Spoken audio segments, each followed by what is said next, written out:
கண்ணியத்துக்குரிய அல்லாஹுவின் அடியார்களே, அல்லாஹ் ரப்புல் ஆலமீன் எப்படி அவனுடைய அருளால் இந்த சபையில் எம்மை ஒன்று சேர்த்தானோ அதுபோன்று அல்லாஹ் ரப்புல் ஆலமீன் எம்மை ஜன்னத்துல் ஃபிர்தௌஸில் அல்லாஹுடைய தூதர் முஹம்மது ரசூலுல்லாஹ் ஸல்லல்லாஹு அலைஹி வஸல்லம் அவர்களோடும் அவர்களுடைய தோழர்களோடும் அல்லாஹ் என்னையும் உங்களையும் உலக முஸ்லிம்களையும் ஒன்று சேர்ப்பானாக.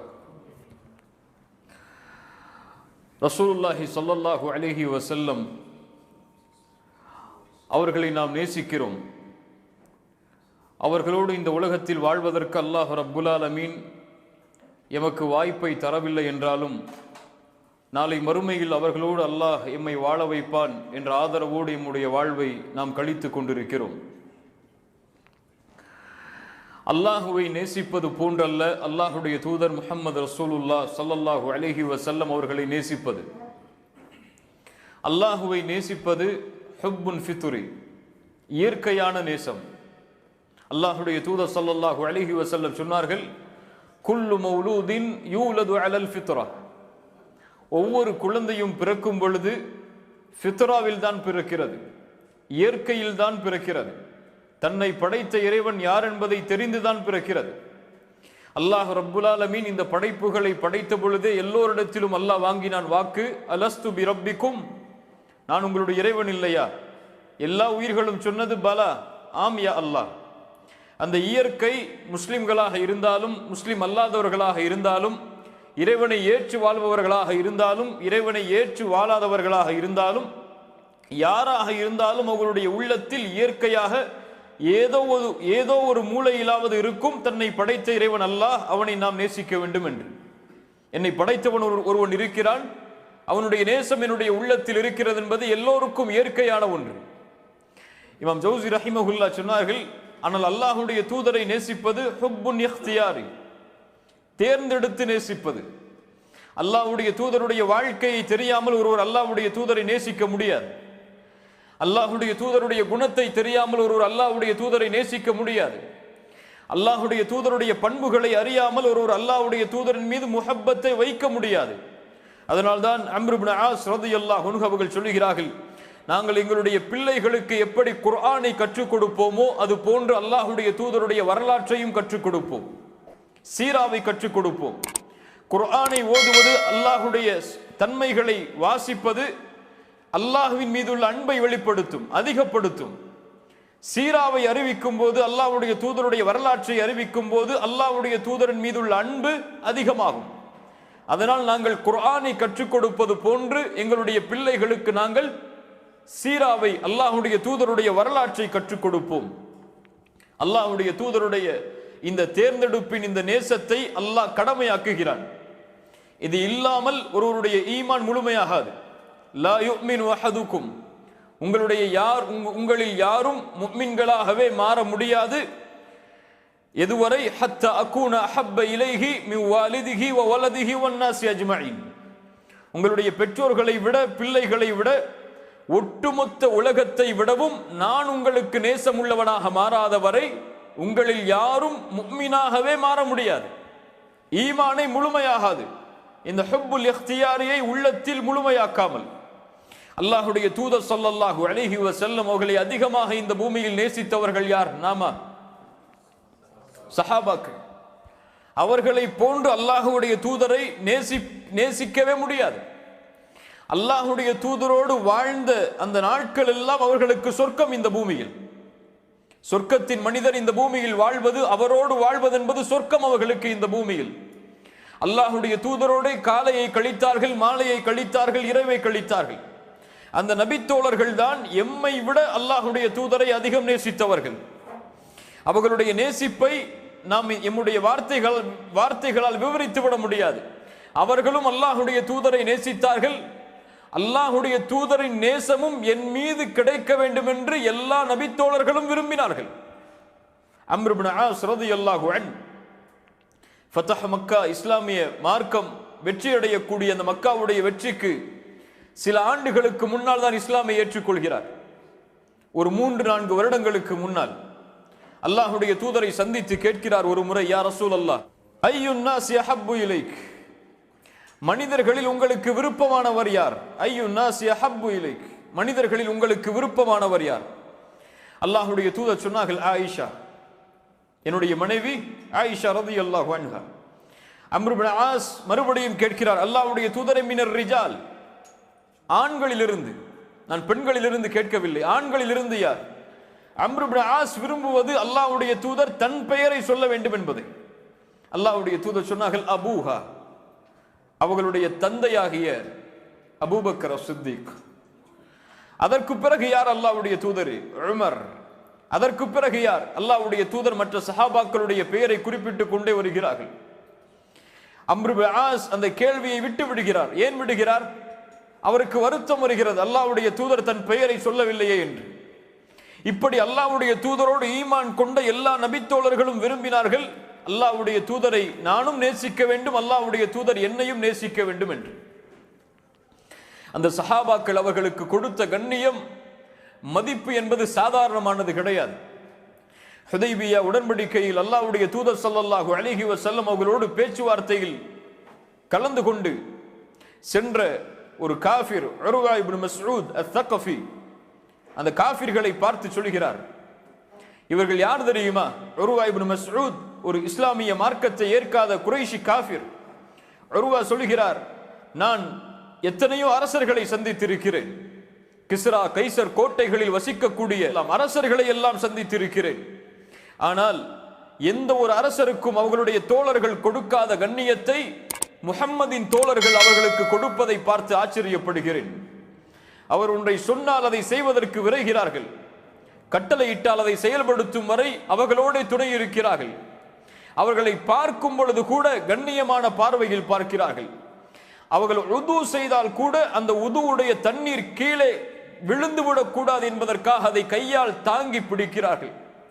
இப்படி ஒரு தோழர்களுடைய சமூகத்தை உலகத்தில் நான் பார்த்ததில்லை.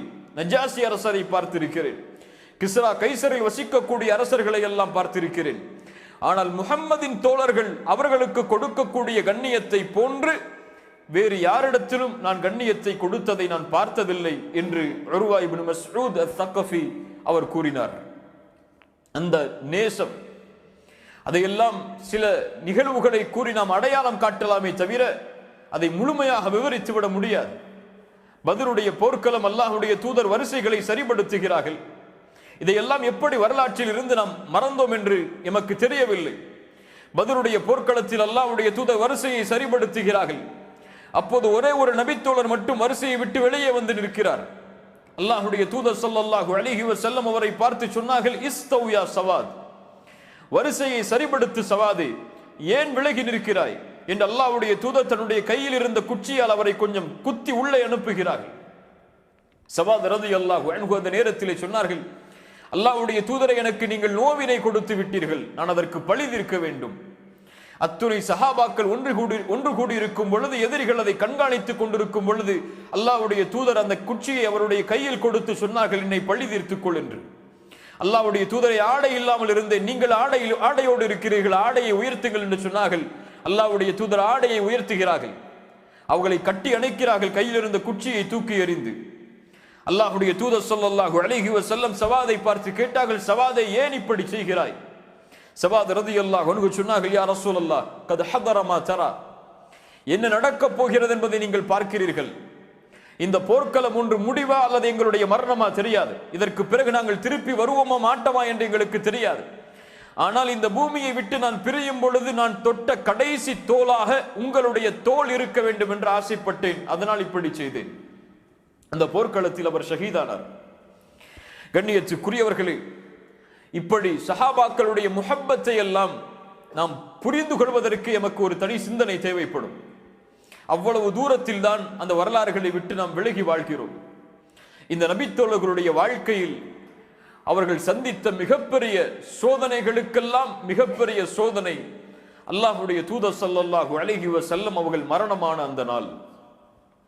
நபித்தோழர்கள் எல்லாம் ஸ்தம்பித்து விட்டார்கள். அந்த நிகழ்வை நாம் இப்போது சொன்னாலே நம்முடைய உள்ளம் அதை தாங்க முடியாது, ஏற்றுக்கொள்ள முடியாது. அவ்வளவு பாரமான ஒரு நிகழ்வு. அல்லாஹ்வுடைய தூதர் ஸல்லல்லாஹு அலைஹி வஸல்லம் அவர்கள் மரணித்த அந்த நாள். இந்த பூமி முழுக்க வெளிச்சமானது, வெளிச்சத்தால் சூழ்ந்தது. அல்லாஹ்வுடைய தூதர் ஸல்லல்லாஹு அலைஹி வஸல்லம் இந்த பூமியில் பிறந்த பொழுது இந்த பூமி முழுக்க இருளானது. அல்லாஹ்வுடைய தூதர் ஸல்லல்லாஹு அலைஹி வஸல்லம் மரணித்த பொழுது, நபித்தோழருடைய வார்த்தை இது. எப்படிப்பட்ட நாளாக இருக்கும்! காலை அவர்களை பார்க்காமல் அவர்களுடைய காலை இருக்காது, மாலை இருக்காது, இரவில் அவர்களை பார்க்காமல் உறங்கச் செல்ல மாட்டார்கள். அல்லாஹ்வுடைய தூதர் வீட்டிலிருந்து விழித்து வெளியே வருவதற்கு முன்னதாகவே அவர்கள் வரவேற்பதற்காக அதிகாலையில் அல்லாஹ்வுடைய தூதருடைய வீட்டின் வாசலில் நபித்தோழர்கள் எப்போதுமே அல்லாஹ்வுடைய தூதருடைய வீட்டின் வாசலில் அல்லாஹ்வுடைய தூதருடைய வருகைக்காக காத்திருக்கக்கூடிய தோழர்கள். அல்லாஹ் ரப்புல் ஆலமீன் அவர்களுக்கு கொடுக்கக்கூடிய அந்த பிரவேசியை அவர்கள் கொடுக்க வேண்டும் என்பதற்காகவே சூரத்துல் ஹுஜராத்தை இறக்குகிறான். நபியோடு நீங்கள் இப்படித்தான் நடந்து கொள்ள வேண்டும் அவர்கள் மனைவிமார்களோடு இருக்கும் பொழுது என்று அல்லாஹ் ரப்புல் ஆலமீன் அந்த உறவை ஒழுங்குபடுத்துகிறான். அல்லாஹ்வுடைய தூதர் ஸல்லல்லாஹு அலைஹி வஸல்லம் அவர்கள் நபியாக மட்டும் பார்க்கவில்லை, ஒரு நண்பராக பார்த்தார்கள், தோழராக பார்த்தார்கள், தலைவராக பார்த்தார்கள், ஒரு தளபதியாக பார்த்தார்கள், தங்களை வழிநடத்துபவர்களாக பார்த்தார்கள், தங்களுக்கு சிரமம் வரும் பொழுது உதவி செய்யக்கூடிய உதவியாளராக பார்த்தார்கள், தாங்கள் அனாதைகளாக இருந்தால் தங்களை அரவணைக்கக்கூடியவர்களாக பார்த்தார்கள், நண்பராக, தோழராக, தலைவராக, ஒரு தந்தையுடைய அந்தஸ்தில் கூட பல நபித்தோழர்கள் அல்லாஹ்வுடைய தூதரை பார்த்தார்கள். அவர்களுடைய திருமண நிகழ்ச்சியில் அல்லாஹ்வுடைய தூதர் கலந்து கொள்வார்கள். அவர்களுடைய வீட்டில் ஒரு புதிய வீடு கட்டப்பட்டால் அதற்கு அல்லாஹ்வுடைய தூதர் அழைக்கப்படுவார்கள். இப்படி எல்லோரோடும் அல்லாஹ்வுடைய தூதர் ஸல்லல்லாஹு அலைஹி வஸல்லம் வாழ்ந்த அந்த நாட்களை விட்டு அந்த நபித்தோழர்களை விட்டு அல்லாஹ்வுடைய தூதர் பிரியக்கூடிய அந்த நாள் எப்படி இருக்கும்? அந்த நபித்தோழர்களுக்கு தாங்க முடியாது. அல்லாஹ்வுடைய தூதர் ஸல்லல்லாஹு அலைஹி வஸல்லம் இந்த பூமியை விட்டு பிரிகிறார்கள். அதற்கு பிறகு ஒட்டுமொத்த நபித்தோழர்களுடைய வாழ்க்கையும் வித்தியாசமான முறையில் மாறுகிறது. அந்த நிகழ்வுகளை கொஞ்சம் பார்ப்போம். அபூபக்கர் ஸித்தீக் ரலியல்லாஹு அன்ஹு, முஸ்லிம் ரஹிமஹுல்லாஹ் பதிவு செய்கிறார்கள், அனஸ் இப்னு மாலிக் அவர்கள் கூறுவதாக, அபூபக்கர் ரலியல்லாஹு அன்ஹு அவர்கள் உமரை சந்திக்கிறார்கள் ஒரு முறை அல்லாஹ்வுடைய தூதருடைய மரணத்திற்கு பிறகு. உமர் அவர்களை வாருங்கள் நாம் உம்மு ஐமனை சந்தித்து வருவோம் ரலியல்லாஹு அன்ஹா. அல்லாஹ்வுடைய தூதர் தன்னுடைய தாய்க்கு பிறகு மதித்த மிகச்சிறந்த பெண் உம்மு ஐமன் பரக்கா. உம்மு ஐமன் ரலியல்லாஹு அன்ஹா தன்னுடைய தாயுடைய அந்தஸ்திற்கு பிறகு அல்லாஹ்வுடைய தூதர் மதித்த ஒரு பெண். அல்லாஹ்வுடைய தூதருடைய ஒட்டுமொத்த வாழ்க்கையிலும் அல்லாஹ்வுடைய தூதருக்கு உறுதுணையாக இருந்த பெண். அல்லாஹ்வுடைய தூதர் போர்க்களத்திலிருந்து திரும்பி வருவதை வரவேற்பதற்கு முதல் வரிசையில் காத்துக் கொண்டிருக்கக்கூடிய ஒரு பெண் உம்மு ஐமன் ரலியல்லாஹு அன்ஹா. அபூபக்கர் அவர்களும் உமர் அவர்களும் உம்மு ஐமனை பார்ப்பதற்காக செல்கிறார்கள். உம்மு ஐமன் அபூபக்கரையும் உமரையும் ரலியல்லாஹு அன்ஹுமா அவர்களை பார்த்தவுடன் கண்கலங்கி அழ ஆரம்பிக்கிறார்கள். எதையெல்லாம் நினைத்து அவர்கள் கவலைப்படுகிறார்கள் பாருங்கள். அபூபக்கரும் உமரும் ஐமனுடைய அழுகையை பார்த்தவுடன் நினைக்கிறார்கள், அல்லாஹ்வுடைய தூதருடைய பிரிவால் அவர்கள் எம்மை பார்த்தவுடன் அழுகிறார்கள் என்று சொன்னார்கள். அல்லாஹ்விடத்தில் அல்லாஹ்வுடைய தூதருக்கு மிகச்சிறந்த அந்தஸ்துகள் இருக்கும் என்பதை ஐமனை நீங்கள் அறியவில்லையா? ஐமன் ரலியல்லாஹு அன்ஹா அவர்கள் சொன்னார்கள், நான் அளவில்லை, அல்லாஹ்விடத்தில் அல்லாஹ்வுடைய தூதருக்கு கண்ணியமான அந்தஸ்துகள் இருக்கும் என்பதை தெரியாமல் நான் அளவில்லை. நான் அழுவதெல்லாம் அல்லாஹ்வுடைய தூதருடைய மரணத்தோடு இந்த வஹி இந்த வானத்திலிருந்து நின்று விட்டதே என்பதை நினைத்துதான். ஐமனுடைய அந்த அழுகை, அவர்கள் கூறிய இந்த வார்த்தை அபூபக்கரையும் உமரையும் அழ ஆரம்பித்து விடுகிறது. 3 பேரும் சேர்ந்து அழுகிறார்கள். எப்படி அவர்களால் தாங்க முடியும்? வஹியை நேரடியாக பார்த்த நபித்தோழர்கள், வஹியை விரும்பியவர்கள், நபியோடு வாழ்ந்தவர்கள், அவர்களுக்கு அந்த நபியின் பிரிவு சாதாரண பிரிவு அல்ல. பிலால் இப்னு ரபாஹ் ரலியல்லாஹு அன்ஹு அடிக்கடி நாம் கேள்விப்படக்கூடிய நிகழ்வுதான். பிலால் அல்லாஹ்வுடைய தூதர் ஸல்லல்லாஹு அலைஹி வஸல்லம் அவர்களோடு வாழ்க்கையில் கழித்த நாட்கள் தான் அதிகம். ஈமானை அல்லாஹ்வுடைய தூதரோடு ஏற்றதிலிருந்து மரணம் வரை பிலால் அவர்கள் அல்லாஹ்வுடைய தூதரோடு இல்லாத நாட்கள் என்று எண்ணுவது கடினம். காலை விடியல் அல்லாஹ்வுடைய தூதருக்கு பிலாலை பார்ப்பதில் தான். யார் எழுப்ப வருவார்கள்? ரசூலுல்லாஹுவை. பிலால் ரலியல்லாஹு அன்ஹு.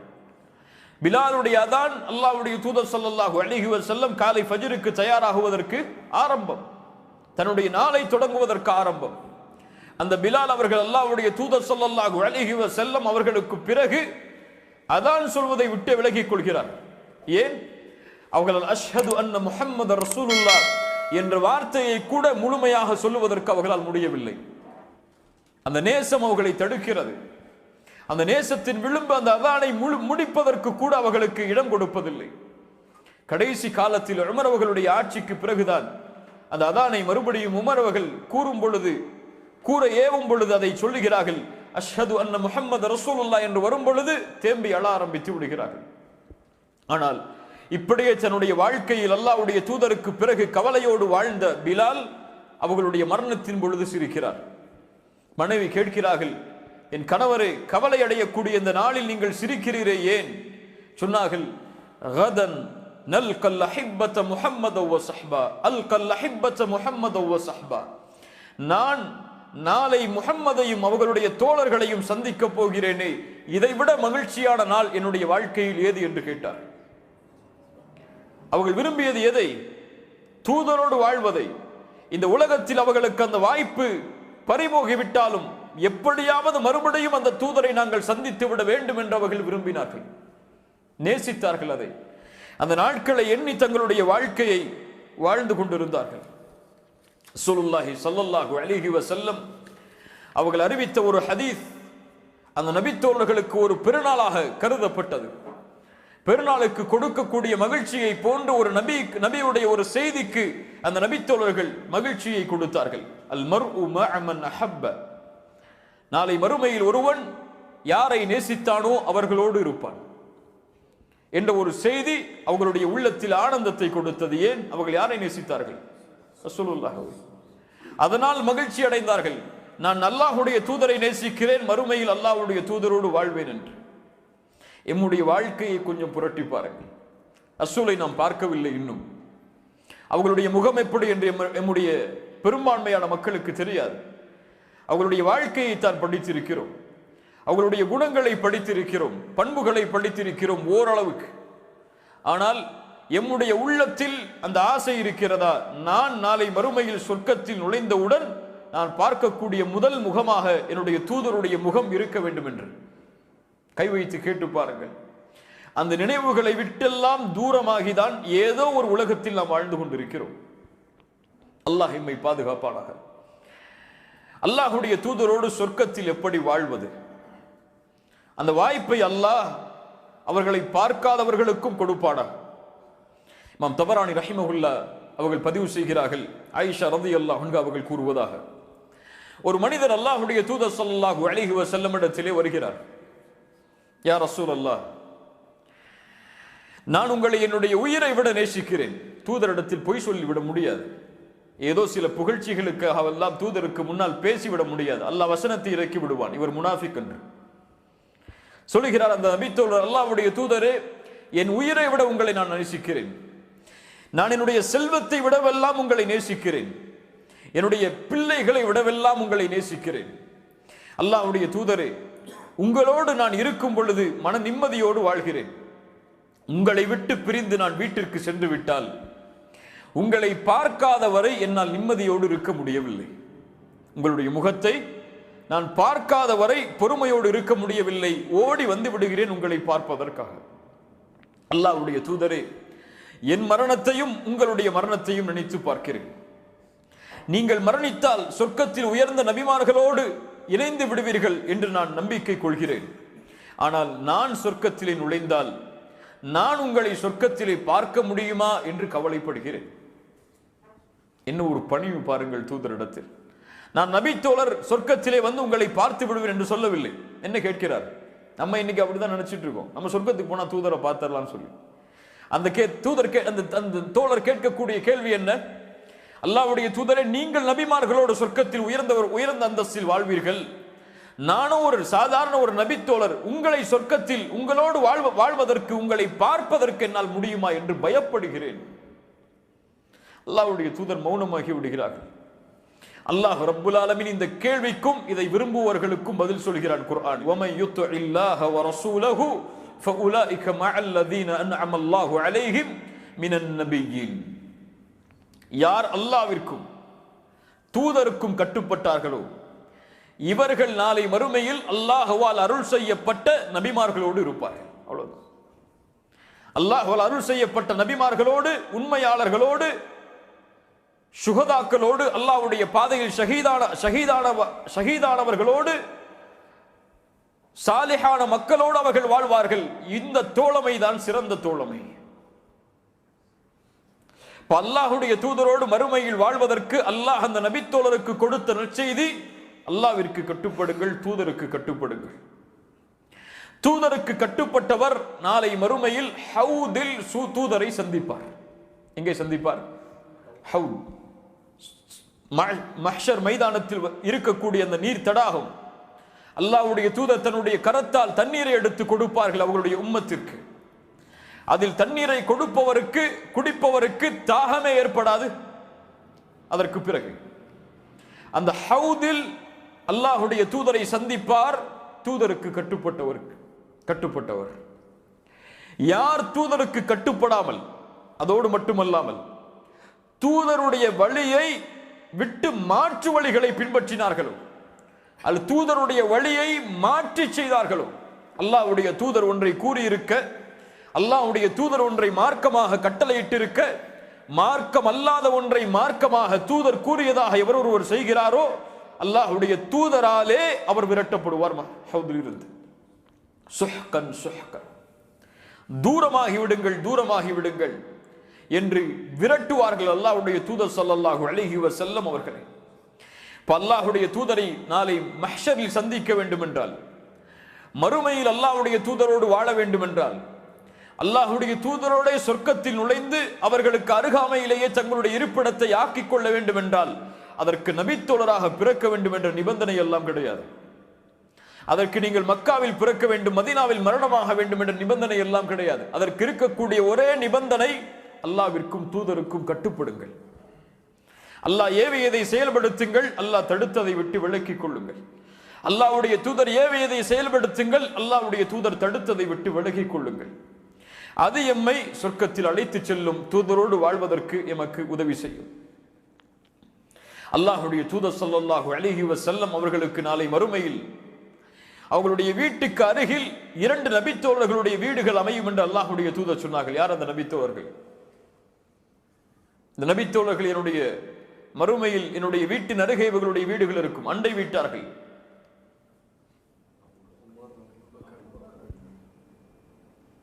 தல்ஹா வ ஜுபைர் ஜாராய் ஃபில் ஜன்னah.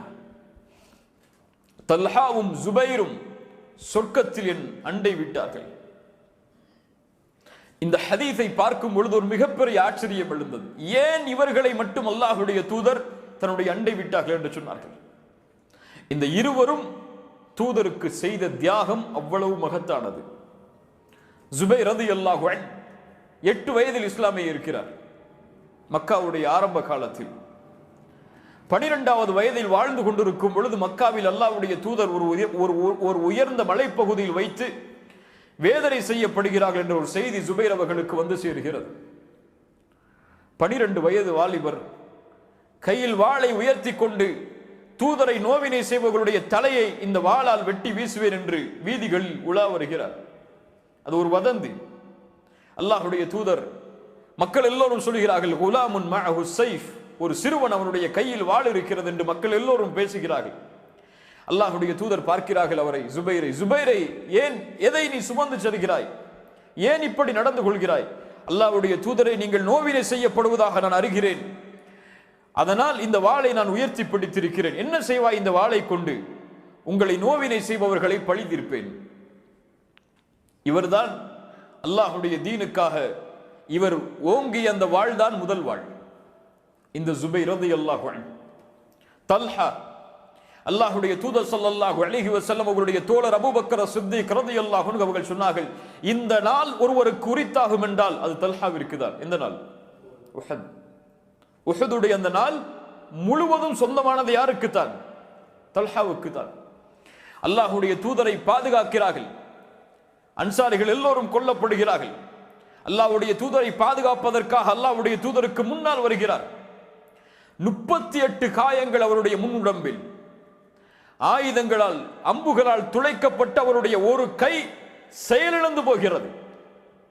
கையில் காயம் அல்ல, அந்த போர்க்களத்திற்கு பிறகு தல்ஹாவிற்கு கை செயலிழந்து விட்டது. அல்லாஹ்வுடைய தூதர் ஸல்லல்லாஹு அலைஹி வஸல்லம் சொன்னார்கள், ஒருவர் உயிரோடு வாழக்கூடிய ஷஹீதை பார்க்க வேண்டும் என்றால் தல்ஹாவை பார்க்கட்டும் ரலியல்லாஹு அன்ஹு. அல்லாஹ்வுடைய தூதரை பாதுகாக்கிறார்கள். அம்புகள் வருகிறது. அல்லாஹ்வுடைய தூதர் கொஞ்சம் தலையை உயர்த்தி காட்டுகிறார்கள். சொன்னார்கள், நஹ்ரி தூன நஹ்ரிக யா ரசூலல்லாஹ், என் கழுத்து இருக்கிறது உங்களுடைய கழுத்துக்கு பதிலாக. நீங்கள் தலையை உயர்த்தாதீர்கள். இந்த தல்ஹா அல்லாஹ்வுடைய தூதருக்கு அருகில் அவர்களுக்கு இடம் கிடைத்ததன் காரணம் என்ன? நபித்தோழராக பிறந்தது மட்டுமல்ல, அல்லாஹ்வுடைய தூதரை பாதுகாப்பதற்கு அவர்கள் செய்த தியாகம். இந்த அல்லாஹ்வுடைய தூதரை நாம் பாதுகாக்க முடியாது, அவர்கள் உயிரோடு இல்லை இந்த பூமியில். அவர்களுடைய வாழ்வு கபரில் வேறு. ஆனால் அவர்களுடைய சுன்னாக்களை பாதுகாக்கக்கூடிய வாய்ப்பை அல்லாஹ் எமக்கு கொடுத்திருக்கிறான். ஆனால் அதில் நாம் நடந்து கொள்ளக்கூடிய முறை, சுன்னாக்களை பாதுகாப்பதை, அதை கண்ணியமாக கருதி அதை செயல்படுத்துவதை வீரமாக நினைக்கக்கூடிய சமூகமாகவா நாம் வாழ்ந்து கொண்டிருக்கிறோம் இந்த பூமியில்? சுப்ஹானல்லாஹ். கண்ணியத்துக்குரியவர்களே, அல்லாஹ்வுடைய தூதரோடு வாழ்வது, அல்லாஹ்வுடைய தூதரோடு மறுமையில் அவர்களோடு இருப்பது என்பது ஏதோ ஒரு சாதாரண விஷயமாக கிடைத்து விடாது. அது ஒரு பாக்கியம், அல்லாஹ் கொடுக்கின்ற மிகப்பெரிய அருள். அல்லாஹுவை மறுமையில் பார்ப்பது ஒரு வெற்றி, அதை விட வெற்றி கிடையாது. அதற்கு பிறகு அல்லாஹ் சொர்க்கத்தில் ஒருவருக்கு கொடுக்கின்ற மிகப்பெரிய அருள், ஹூரை விட, சொர்க்கத்துடைய மாளிகைகளை விட, சொர்க்கத்தில் கிடைக்கக்கூடிய அத்துணை அருள்கொடைகளை விடவும் தூதர் முஹம்மது ரசூல் ஸல்லல்லாஹு அலைஹி வஸல்லம் அவர்களை பார்ப்பது. முஸ்லிம் ரஹிமஹுல்லாஹ் ரபியா இப்னு கஅப் ரலியல்லாஹு அன்ஹு அவர்களுடைய ஹதீஸை பதிவு செய்கிறார்கள். ரபியா ஒரு ஏழ்மையான நபித்தோழர், மிக ஏழ்மையான நபித்தோழர். அவருடைய வரலாறு மிகச்சிறந்த வரலாறு, தேடி படியுங்கள். ரபியா இப்னு கஅப் அல் அஸ்லமி ரலியல்லாஹு அன்ஹு அல்லாஹ்வுடைய தூதருக்கு பணிவிடையாளராக இருக்கிறார். அவர் சொல்கிறார், அவர்களே இந்த ஹதீஸை சொல்கிறார்கள், நான் அல்லாஹ்வுடைய தூதருக்கு உது செய்யக்கூடிய பாத்திரத்தை கொண்டு செல்வேன்.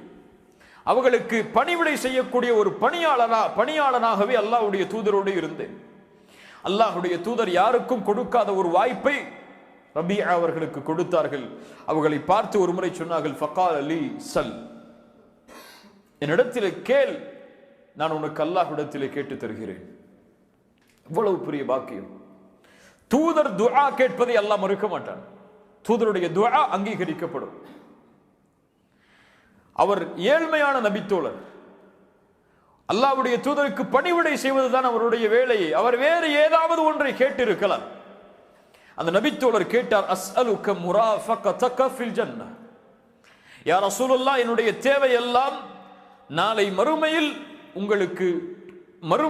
உங்களுடைய தோழமை, அவ்வளவுதான். அஸ்அலுக முராஃபகதக ஃபில் ஜன்னah, எனக்கு வேண்டியதெல்லாம் நாளை மறுமையில் உங்களுடைய தோழமை தான். இந்த உலகத்தில் உங்களுக்கு பணிவிடையாளனாக இருக்கிறேன், நாளை மறுமையில் உங்களுடைய தோழமை தான் எனக்கு வேண்டும். அல்லாஹ்வுடைய தூதர் கேட்டார்கள், அவ கைர தாலிக், வேறு ஏதாவது? அவர் சொன்னார், இல்லை யா ரசூலல்லாஹ், ஹுவ தாக், அதுதான், வேற எதுவும் வேணாம். நான் வேற எதையும் உங்கள்கிட்ட கேட்கல, சொர்க்கத்திலையும் எனக்கு அது வேணும் இது வேணும்னு கூட கேட்கல. எனக்கு தேவை நாளை மறுமையில் உங்களுடைய தோழமை, அதை பெற்று தாருங்கள். ரசூலுல்லாஹி ஸல்லல்லாஹு அலைஹி வஸல்லம் சொன்னார்கள், ஃபஇன்னி அலா நஃப்ஸிக பிகத்ரத்தி ஸுஜூத், நீ எனக்கு உதவி செய் ரபியா, சுஜூதை அதிகப்படுத்துவதை கொண்டு.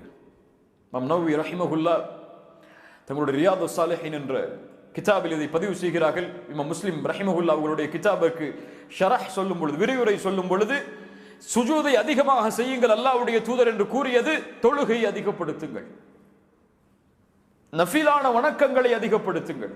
தொழுகை அதிகப்படுத்த முடியாது, நஃபிலான தொழுகைகளை அதிகப்படுத்தி தொழுங்கள். இதன் மூலமாக நீங்கள் எனக்கு உதவி செய்யுங்கள், சொர்க்கத்தில் உங்களோடு நான் இருப்பதற்கு. சுப்ஹானல்லாஹ். இமாம் நவவி ரஹிமஹுல்லாஹ் தங்களுடைய ரியாதுஸ் ஸாலிஹீனில் இந்த ஹதீஸை எந்த பாடத்தின் கீழ் கொண்டு வருகிறார்கள் தெரியுமா? ஒரு முஹப்பத்துடைய பாடத்தின் கீழ் கொண்டு வரலாம், ரசூலை நேசிப்பது என்ற பாடத்தின் கீழ் கொண்டு வரலாம், அல்லது ரசூல் ஸல்லல்லாஹு அலைஹி வஸல்லம் சம்பந்தப்பட்ட பாடத்தின் கீழ் கொண்டு வரலாம். ஆனால் அவர்கள் கொண்டு வந்த அந்த அறிவின் நுட்பத்தை பாருங்கள். முஜாஹதத்துன் நஃப்ஸ், நஃப்ஸோடு போராடுதல் என்ற பாடத்தின் கீழ் கொண்டு வருகிறார்கள். ஏன்? ஒருவன் இந்த அந்தஸ்தை அடைய வேண்டும் என்றால் சாதாரணமாக முடியாது. அவன் தன் நஃப்ஸோடு போராட வேண்டும், தன் நஃப்ஸுக்கு மாற்றமாக அவன் நடந்து வர வேண்டும். வணக்க வழிபாடுகளை நஃப்ஸு குறைக்கும் பொழுது அவன் அதிகப்படுத்தி கொண்டே இருக்க வேண்டும். அப்போதுதான் இந்த அந்தஸ்தை பெற முடியும். இது ஒரு சாதாரணமாக எல்லோருக்கும் கிடைக்கக்கூடிய அந்தஸ்து அல்ல. இது ஒரு மிகப்பெரிய தியாகத்திற்கு பிறகு கிடைக்கக்கூடிய அந்தஸ்து. அதற்காக அந்த பாடத்தின் கீழ் இமாம் நவவி ரஹ்மத்துல்லாஹி கொண்டு வருகிறார்கள். தொழுகைகளை, நஃபிலான வணக்கங்களை அதிகப்படுத்துதல். ரசூலுல்லாஹி ஸல்லல்லாஹு அலைஹி வஸல்லம் சொன்னார்கள், யார் ஒருவர் ஒரு நாளில் 12 ரக்அத்துகள் நஃபிலான சுன்னத்தான வணக்கத்தை நிறைவேற்றுகிறாரோ, நாளை மறுமையில் அல்லாஹ் அவருக்கு சொர்க்கத்தில் ஒரு வீட்டை கட்டுகிறார். ஒவ்வொரு நாளும் 12 ரக்அத்தை ஒருவர் தொழுதால் சொர்க்கத்தில் அவருக்கு ஒரு வீடு கட்டப்படுகிறது. உலகத்தில் ஒரு வீடு கட்டுறதுக்காக இந்த துபாயுடைய ஒட்டுமொத்த வாழ்க்கையும் கொடுக்கனாலும் கொடுக்க தயார் நம்ம. ஆனால் சொர்க்கத்தில் நாம் நிரந்தரமாக வாழப்போகின்ற இந்த பூமியை சென்றடைவதற்கு 12 ரக்அத் ஒதுக்கி நம்மளால தொழ முடியல. சுபஹுக்கு முன்னாடி 2 ரக்அத், துஹருக்கு முன்னாடி 4, பின்னாடி 2, மகரிபுக்கு பின்னாடி 2, இஷாவுக்கு பின்னாடி 2, அவ்வளவுதான். இதுல மிக முக்கியமான சுன்னா எது? ஃபஜ்ருடைய சுன்னா. நஃபிலான வணக்கங்களை, சுன்னத்தான வணக்கங்களை நிறைவேற்றுவது யாருக்கு வழக்கம் இல்லை? ரசூல் ஸல்லல்லாஹு அலைஹி வஸல்லம் அவர்களுக்கு வழக்கம் இல்லை பயணத்தில். ஆனால் ஃபஜ்ருடைய சுன்னாவை தவிர பயணத்தில் இருந்தாலும் போர்க்களத்தில் இருந்தாலும் எங்கே இருந்தாலும் ஃபஜ்ருடைய சுன்னாவை அல்லாஹ்வுடைய தூதர் நிறைவேற்றுவார்கள். சுன்னா தவறினால் தொழுகைக்கு பிறகு நிறைவேற்றுமாறு அறிவுறுத்துவார்கள். சுப்ஹானல்லாஹ். இப்படி இந்த நஃபிலான வணக்க வழிபாடுகள் மூலமாக அல்லாஹ்வின் நேசத்தையும் தூதரின் நேசத்தையும் விரும்ப வேண்டிய நாம் உலக விஷயங்களில் சிக்கி தவித்து ரொம்ப பிஸியா இருக்கேன். எனக்கு இதுக்கெல்லாம் நேரம் இல்லை. இன்னைக்கு ரொம்ப பிஸி. நம்ம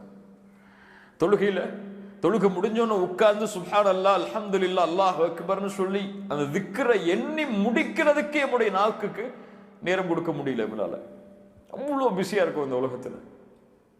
ஆனா எங்களுக்கு என்ன தேவை? இப்போ நம்ம துவா செஞ்சா கூட அல்லாஹ்வுடைய தூதரோட சொர்க்கத்துல வாழணும்னு சொல்லி ஆமீன் சொல்லுவோம்.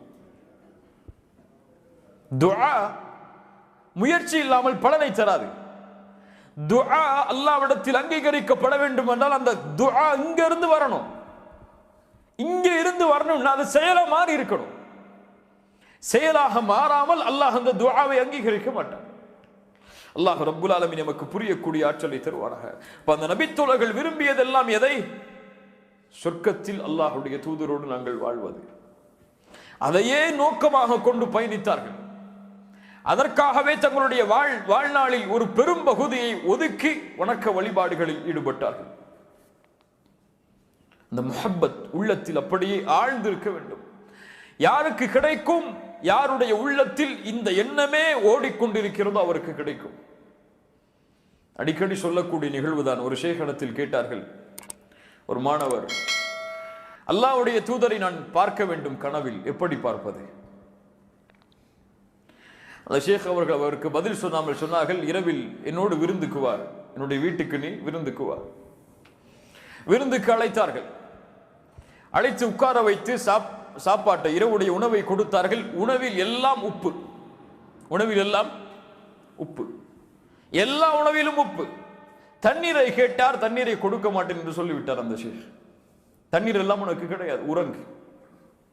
காலை ஃபஜருக்கு அவரை எழுப்பினார்கள். எழுப்பி கேட்டார்கள், கனவு வந்ததா உனக்கு? கனவில் என்ன பார்த்தாய்?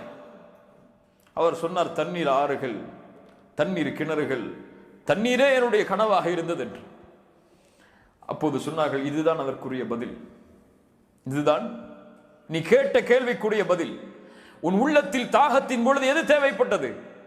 தண்ணீர் தேவைப்பட்டது. அதே நினைவில் இருந்தாய், அது உனக்கு கனவில் வெளிப்பட்டது.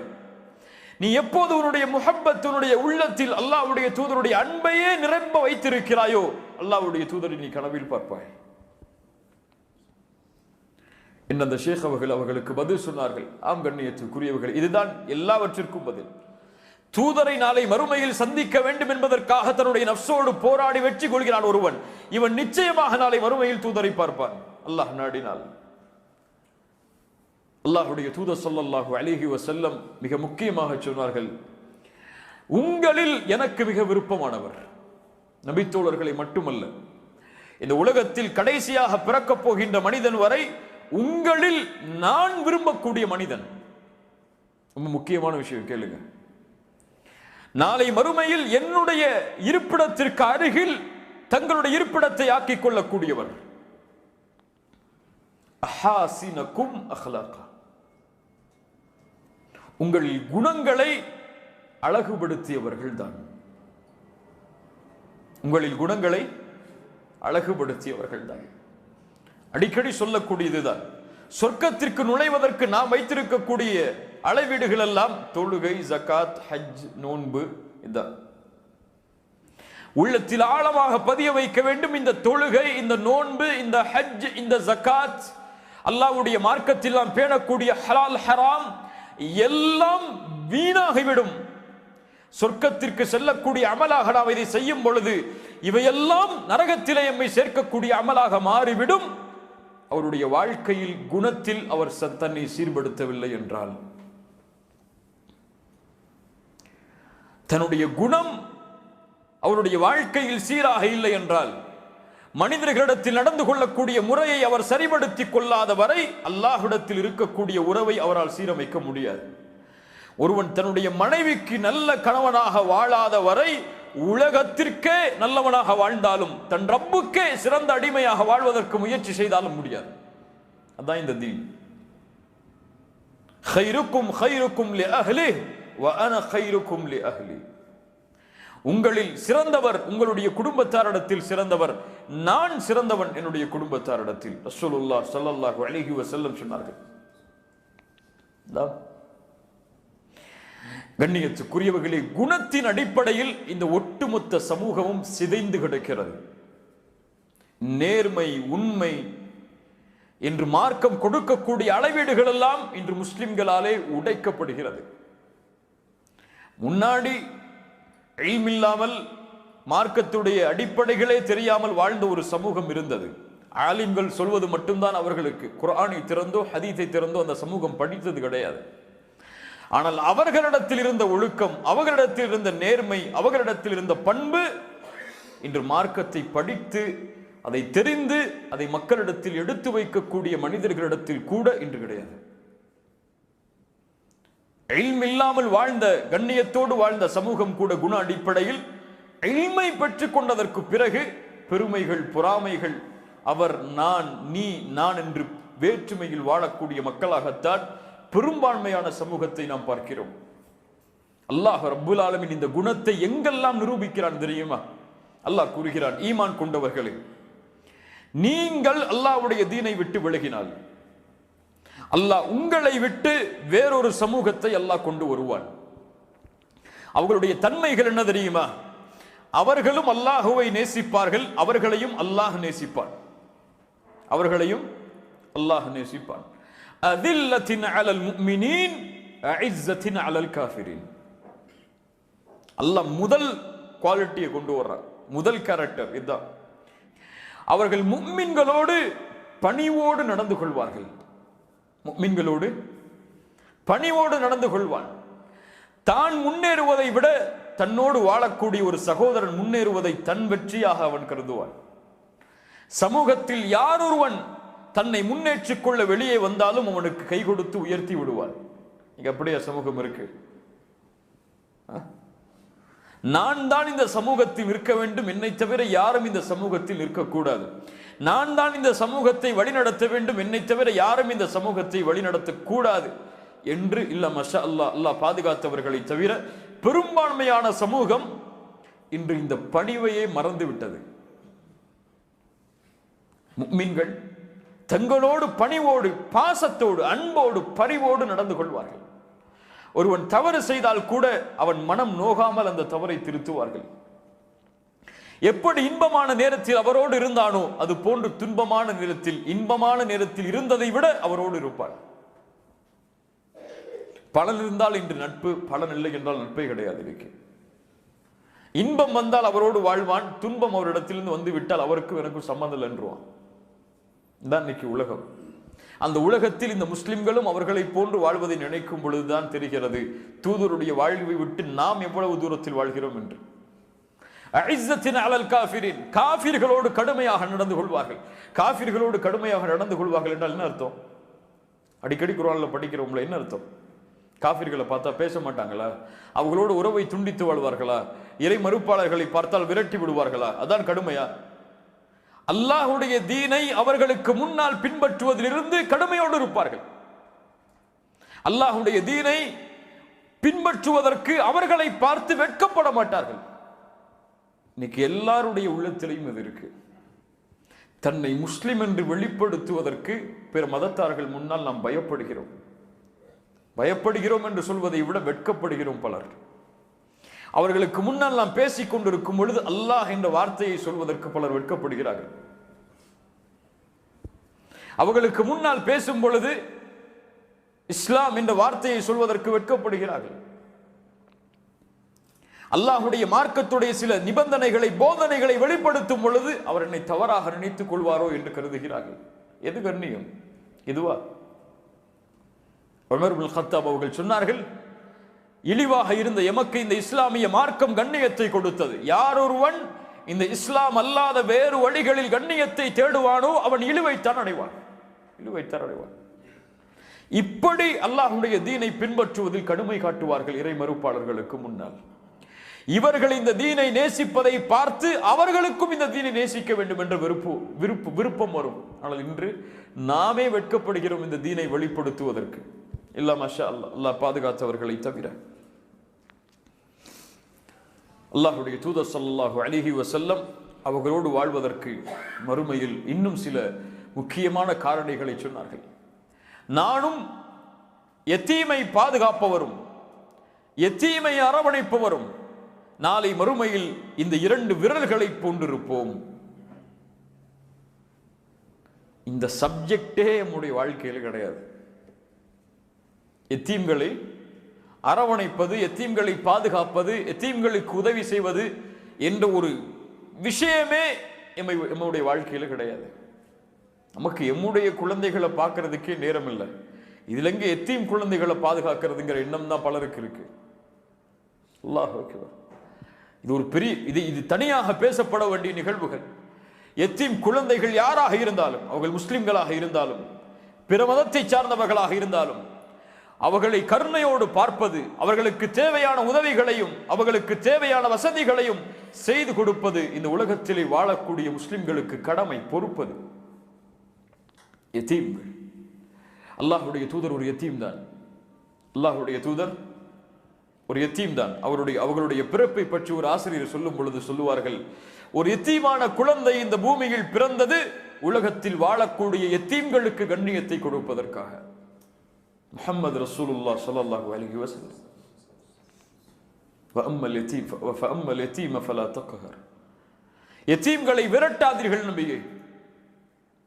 இந்த யத்தீம்களோடு இருக்கக்கூடிய உறவை நாம் அதிகப்படுத்த வேண்டும். எவ்வளவோ ஆர்ஃபனேஜ் இருக்கு.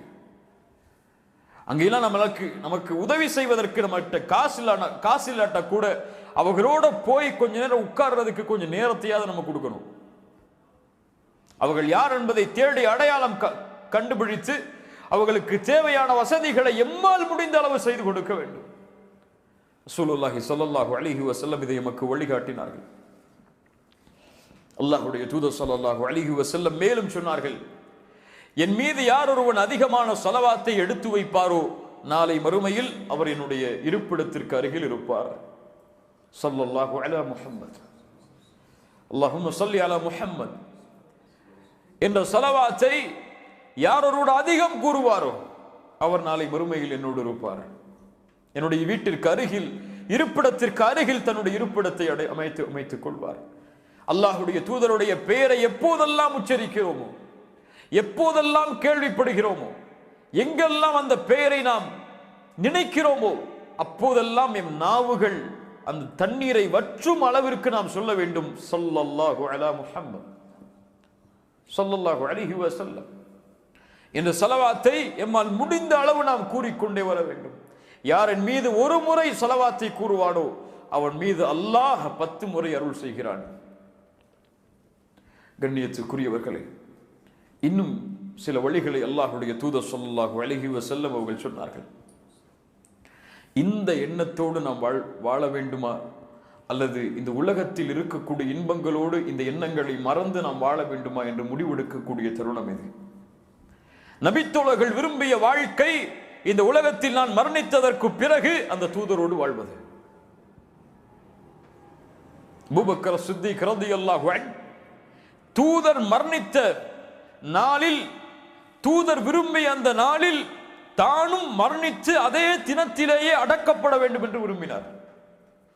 அபூபக்கர் சித்திக் ரலியல்லாஹு அன்ஹு திங்கட்கிழமை.